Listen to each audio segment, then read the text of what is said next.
Inspector फखरुज्जमान साहब मेरे साथ इस टाइम मौजूद हैं, जिन्होंने डाकुओं का मुकाबला किया, मंतकी अंजाम तक उन डाकुओं को पहुंचाया। ये क्या मामला है, ये हम इनसे जानते हैं। ऐसे उसको ना नेक से पकड़ लिया। अब उसका जो राइट हैंड था और लेफ्ट हैंड था वो फ्री था। उसकी ये इल्म था, मेरा ये बाजू उल्टा हो चुका है। पिस्टल का जो वार है मेरे किया यहाँ किया। मेरी हड्डियाँ जो थी वो बिल्कुल ही स्किन के साथ यहाँ से बाहर आ गई। उर्दू पॉइंट की वीडियोस देखने के लिए हमारा चैनल सब्सक्राइब कीजिए और बेल के आइकन पर क्लिक कीजिए ताकि आप हमारी तमाम आने वाली वीडियोस से बाखबर रह सकें। अस्सलामुअलैकुम, उर्दू पॉइंट से मैं हूं आपकी मेज़बान तहमीना शेख। नाज़रीन, इस टाइम मैं मौजूद हूं एक ऐसी पर्सनैलिटी के साथ जिन्होंने दीदा दिलेरी और बड़े दिल के साथ डाकुओं का मुकाबला किया। मुकाबले के दौरान फायरिंग हुई और फायरिंग के बाद ये ज़ख्मी हुए, लेकिन ज़ख्मी होने के बावजूद इन्होंने हिम्मत और हौसला नहीं हारा और कॉन्टीन्यूसली मुकाबला करते रहे। मंतकी अंजाम तक उन डाकुओं को, उन चोरों को पहुंचाया। ये क्या मामला है, ये हम इनसे जानते हैं। इंस्पेक्टर फखरुज्जमान साहब मेरे साथ इस टाइम मौजूद हैं, जो कि इस कौम के हीरो हैं। अस्सलामुअलैकुम। जी वालेकुम। मैं और मेरी फैमिली, हम लोग अपने घर से आउट हो रहे थे। ठीक है। जस्ट थोड़ा सा फिर ले तो इसमें ना हमारे घर की गेट है, 2 गेट हैं। ठीक है। एक गेट से मेरा भाई अपनी फैमिली को लेके गाड़ी से आउट था। दूसरे गेट पर मैं मौजूद था और मैं अपनी गाड़ी बाहर निकालने ही वाला था कि अचानक मैंने देखा कि एक बाइक वाला गाड़ी के ऑपोजिट डायरेक्शन से आया है। उसके पीछे एक बैठी हुई है खातून, आगे एक है बच्चा। ठीक है। उसने मेरे भाई को सामने वाली साइड से ओवरटेक किया और गाड़ी के पीछे जाके किसी और स्ट्रीट के एंड पर अपनी बेगम को और अपने बच्चे को ड्रॉप किया है और फिर एकदम से वापस आया और भाई की गाड़ी के पास अपनी बाइक रोके और शीशे पर पिस्टल से नॉक किया कि जो कुछ है निकाल दो। तो उसका पिस्टल मैंने दूर से ना अंधेरे में देख लिया। जो नाज़रीन है उनको बताऊंगा कि मेरे भाई से गलती क्या हुई है। जी। गलती यहाँ पर ये हुई, अक्सर आप देखते हैं रात को हमारी जो लेडीज़ हैं जब वो गाड़ी में बैठती है तो जो सीलिंग वाली जो होती है लाइट उसको करती है, ऑन करते हैं। जी। तो रात का अंधेरा था, सीलिंग लाइट ऑन थी और गाड़ी के अंदर का तमाम जो व्यू था वो बहुत अच्छा विजिबल हो रहा था। इस बंदे ने जब सबसे सामने से देखा तो भाई मेरा चूँकि यानी छोटा सा है और बहुत वो यानी कि बाय फेस मासूम सा है। अच्छा। तो उसने गौर कर लिया, ग्रैस्प कर लिया कि मैं इस बंदे को शिकार कर सकता हूँ। ठीक है। साथ में इसके बच्चे भी हैं, मिसेस भी हैं, जेवर भी हैं। तो अगर वो लाइट ऑफ होती तो शायद वो उस गाड़ी पर अटैक ना करता। ठीक है। ये पॉइंट था जो मैं आपके जरिए जो हमारे जो नाज़रीन हैं उनको मैं इन्फॉर्म कर रहा हूँ कि आप कोशिश करें कि रात के वक्त लाइट गाड़ी के अंदर की सीलिंग लाइट उसे ऑन ना करें। अच्छा, यानी हम चलते हैं इस पॉइंट से आगे। तो भाई को उसने नॉक किया और कहा जी जो कुछ है दे दो। भाई ने 1 सेकंड से पहले उसको अपना मोबाइल फोन और पर्स दिया। उसने कहा जी ये वॉच दो। अच्छा। वॉच दे दी। फिर मेरी जो भाभी हैं उन्होंने यहाँ पर ना गले में सोने की चेंज, अंगूठियाँ सोने की, जैसे अमूमी खवातीन पहनती जैसे होती खवातीन, तो वो उनसे इनके देना शुरू कर दी। हमारे घर के 2 पोर्शन है। मेरा पोर्शन है ये ऊपर वाला। तो मेरे माइंड में ये आया 1 सेकंड के 10वें हिस्से में कि व्हाट शुड आई डू। ठीक है। आया कि मैं इस बंदे को जाके पकड़ लूँ। अगर सामने से जाऊँगा तो मुझे फायर करेगा, या मैं ऊपर जाके पहले अपनी जो मेरे पास जो पिस्टल है जो मुझे एज अ इंस्पेक्टर अलाउ है वो मैं वहाँ से लेके आऊँ। तो एनी हाउ मैं फिर मतलब ये एक ऐसा आप एक फैसला करने का वक्त होता है और बहुत कम होता है जी, टाइम भी बहुत एब्रप्टली मैंने फैसला ये किया कि अगर मैं ऊपर गया तो देर हो जाएगी। ठीक है। मैं एनी हाउ घर के अंदर से आया हूँ।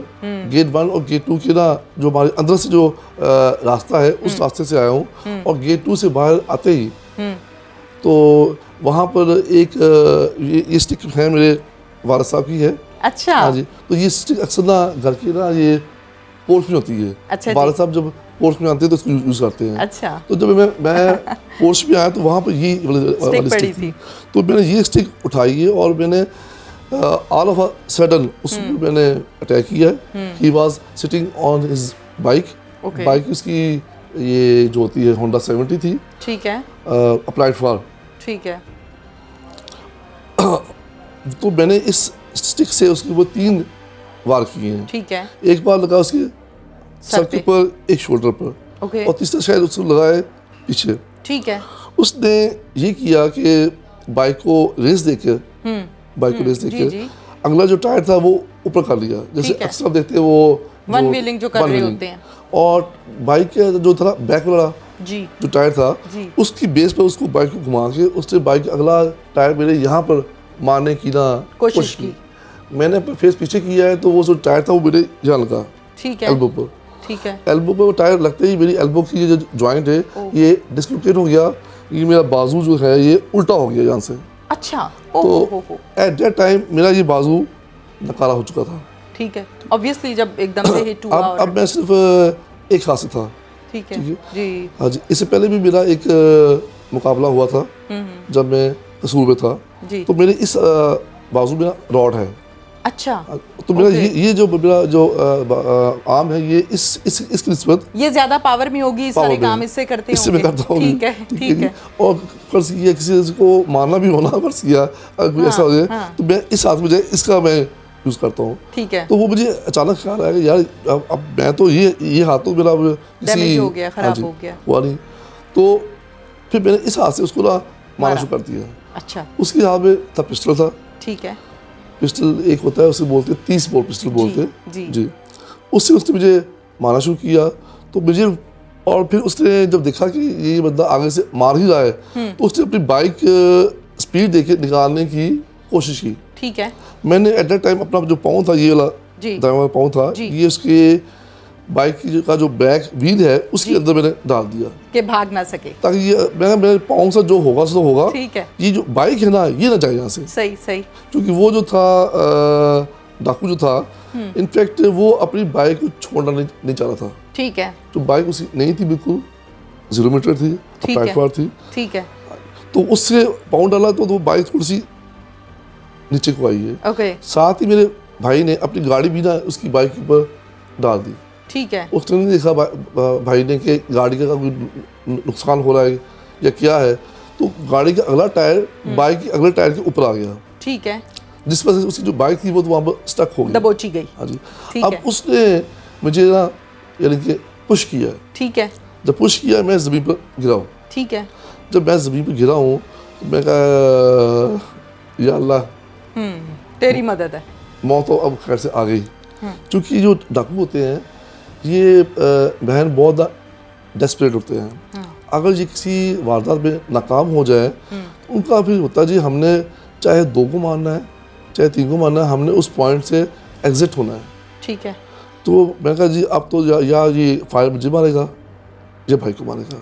ठीक है। लेकिन अल्लाह ताला की मर्जी और अल्लाह ताला की तरफ से जो करम नवाजी, बिल्कुल आपने को बोला, और जो कह रहे अल्लाह पाक की तरफ से ताकत वो मिली, तो मैंने अपने इस हाथ से ना फौरी उठते हुए उसकी गर्दन से उसको मैंने दबोच दिया।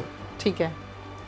और माशाल्लाह 20 इयर्स का एक्सपीरियंस है, 20 साल से पुलिस में सर्व किया है, तो ऑब्वियसली आपको एक्सपीरियंस आ जाता है कि आपने सिचुएशन को हैंडल किस तरह से करना है। कंटिन्यू कीजिए जी। वो मैंने ऐसे उसको ना नेक से पकड़ लिया। अब उसका जो राइट हैंड था और लेफ्ट हैंड था वो फ्री था। ठीक है। वो अपने लेफ्ट हैंड से मुझे अच्छी तरह याद है, मुझे ना यहाँ से ना अपने आप को आज़ाद करने की कोशिश कर रहा था।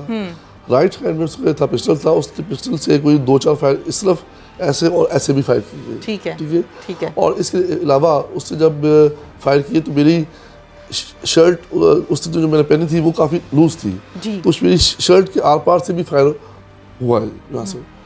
लेकिन अल्लाह पाक का बहुत ही एहसान है, अल्लाह ताला ने हिम्मत भी दी और पावर भी दी। इन द मीनवाइल जो मेरा भाई था जो गाड़ी में था वो गाड़ी से बाहर आया है, उससे बाहर आते ही ना उसको पड़ गए यहाँ से पकड़ लिया पेट से। ठीक है। पेट से इसने मुझे फिर मेरे जो जी बाजू जो कि जख्मी था ऑलरेडी, हाँ उसकी ये इल्म था मेरा ये बाजू उल्टा हो चुका है। मतलब ये हम ऐसे बेंड करते हैं आपका बैक को मेरा यहाँ से बेंड होकर इधर गया हुआ था बाजू जी सारा बाजू। उसने पिस्टल का जो वार है मेरे किया यहाँ किया, वो मेरी हड्डियाँ जो थी वो बिल्कुल ही स्किन के साथ यहाँ से बाहर आ गई। यानी फायर लगा यहाँ? जी जी वही ना जो उसने किया ऐसे। अच्छा। तो क्योंकि उसे मुश्किल वो ये जो था ना ये जो डाकू है, इसके ऊपर गालबन कोई कहता है कि पुलिस रिकॉर्ड में इसके खिलाफ 103 है ओके FIRs। ठीक। एक और दोस्त थी यहाँ के इकबाल टोन के SHOs जी इमरान साहब, वो कहते 132 है। इमरान कमर साहब इमरान कमर SHO के इकबाल टोन के, आदमी बहुत एक्सपर्ट था। उसने कहा ऑलरेडी ये जो बाजू जो है वीक है, वो जो मैं नीचे ज़मीन पे गिरा ना, फिर मैं ज़मीन से उठ नहीं पाया, वो इतनी पेन हुई। तो मैंने फिर अपने भाई को आवाज़ दी, जो मेरा तीसरा भाई है वो ट्रैफिक लाहौर में है, उसका नाम है फसील जमान खान। ठीक है, क्योंकि उसने पुलिस की ट्रेनिंग ली हुई है, ठीक है। वो आया, मैंने कहा उसको फसी, इसका जो पिस्टल है ये से छीनो। उसने बहुत बहादुरी की, उसने अपनी जो फिंगर है पिस्टल उसकी जो थी वो लोड थी, ठीक है। तो और आपको याद हो या आप देखा हो, पिस्टल के पीछे एक होता है हैमर जी, जो बुलेट को जब लगता है तो बुलेट होती फायर आउट हो जाती है। तो भाई ने अपना जो फिंगर थी वो हैमर के अंदर डाल दी, ठीक है, ताकि वो मजीद कोई और फायर ना कर सके। ठीक है। तो और फिर उसने उससे ना पिस्टल जो ना छीन ली। तो इधर मेरे पास फ़ोन था, मैंने कैप्टन सुहेल साहब को फ़ोन किया, क्योंकि मैंने इससे पहले लाहौर की जो है ना CTPL city traffic police Lahore में भी मैंने एज आ सीनियर वार्डन सर्व किया हुआ है। तो सुहेल साहब मेरे वहाँ पर थे बतौर CTO। तो मेरे पास उनका जो फ़ोन नंबर था वो उस वक्त से था। अच्छा, तो मैंने फ़ोन किया, मैंने कहा सर मैंने आपके अंडर सर्व किया हुआ है, तो मैं समझता हूँ कि सैल्यूट है सुहेल साहब को, उनको याद आ गया। ठीक है। देखिए जो बड़े ऑफिसर होते हैं उनके अंडर हम जैसे कई इंस्पेक्टर्स काम कर रहे होते हैं, तो हर एक का नाम याद रखना कोई मुमकिन नहीं है, मुश्किल है। तो उन्होंने पहचान लिया जी, उन्होंने मुझे कहा जी कि आप आजकल कहाँ पर है, चूँकि सुहेल साहब अभी आए हैं, फैसलाबाद से आए हैं। मैंने कहा सर मैं PC में हूँ, PC stand for Punjab constabulary जी, मैं वहाँ पर हूँ। तो मैंने कहा सर मैंने इस तरह से मेरा एक डाकू के साथ मुकाबला हुआ है, तो मैंने उसको अरेस्ट कर लिया है, उसका पिस्टल भी मेरे पास है, जो चीज़ें उसने स्नैच की थी वो भी मतलब हमारे पास है। तो काइंडली सर मेरे फ़ोन से 15 डायली हो रहा, तो आपने यहाँ पर फोर्स भेजे। सुहेल साहब ने मतलब अभी मेरा फ़ोन ऑफ ही हुआ है और चंद सेकंड में SHO Gulshan Iqbal, SHO Gulshan Iqbal, Iqbal town, Mustafa town, guard town, ये सब के सब यहाँ पर आ गए। सही। डाकू गाड़ी, जो सामान उसने स्नैच किया था, पिस्टल विद मैगजीन, ये तमाम चीज़ें ना उनकी अपने जो ये हमारे मुतल्लिका जो SHO हैं उनके हवाले की। और रेस्क्यू वाले आए हुए थे, तो उन्होंने बड़े ध्यान से एहतियात से मुझे ना उसके ऊपर एम्बुलेंस के ऊपर वोट किया, ठीक है, जिन हॉस्पिटल के, ठीक है। और मैं कहता हूँ मेरे जो ऑफिसर्स हैं जी, सारे के सारे जिनके साथ भरपूर कोऑपरेट किया उन्होंने। अच्छा ये बताइए फरखुज़मान साहब के डॉक्टर क्या कहते हैं, अब कितना टाइम लगेगा वापस ठीक? एक तो उन्होंने कहा जी कि 2 वीक्स के बाद आपने आना है, ठीक है, हमने इसका करना है एक्सरे, ठीक है, देखिए कि हड्डी ठीक तरह से, मतलब वो जो एल्बो का जो जॉइंट है वो ठीक तरह से हुआ या नहीं हुआ, फायर भी लगा है, ऑब्वियसली इंजर्ड भी है। उन्होंने कहा जी कि हड्डी ना 1 हफ्ते में 1 mm होती है, ठीक है, वो इजाफा होता है, ठीक है, ठीक है। और टोटल उन्होंने कहा जी कि एटलीस्ट 40 डेज, ओके, यानी कि कह रहे 6 weeks, 6 to 8 weeks. Thank you so much, आपने टाइम दिया। थैंक यू, शुक्रिया, थैंक यू। इसके साथ ही नाजरीन अपनी मेज़बान तहमीना शेख को इजाज़त दीजिए। अल्लाह हाफिज़।